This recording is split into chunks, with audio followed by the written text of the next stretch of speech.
halkani waa Hargeysa waa fagaara ay xal iskugu yimaadeen dad aad u tiro badan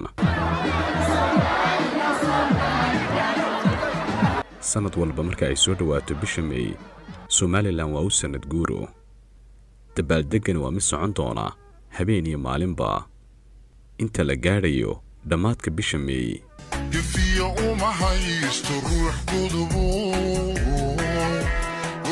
bil ka hor waxaa la sii diyaariyey ciidamada mari doona maalinta xuska waxaana la soo bandhigay xubno aad u tiro badan oo ka kala tirsan qaybaha kala duwan ee ciidamada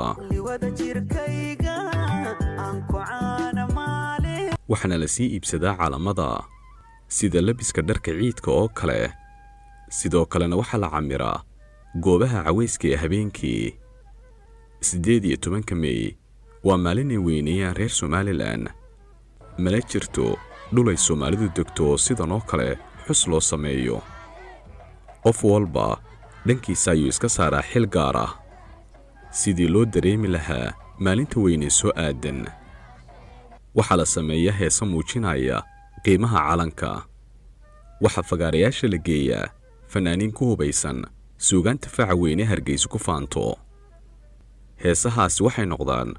kuwa taariikhda gala oo mararka qaar ay adeegsadaan Soomaalida kale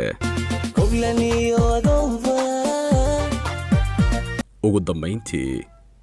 habeenkii xalay reer Hargeysa waxay muujiyeen nabadgelyada Somaliland taalla jacaylka ay u qabaan xuska 18 May iyo sida ay uga go'an tahay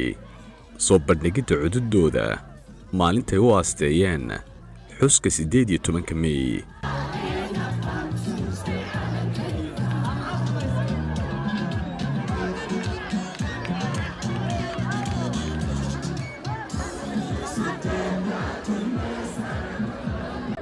حقيقة وحيتها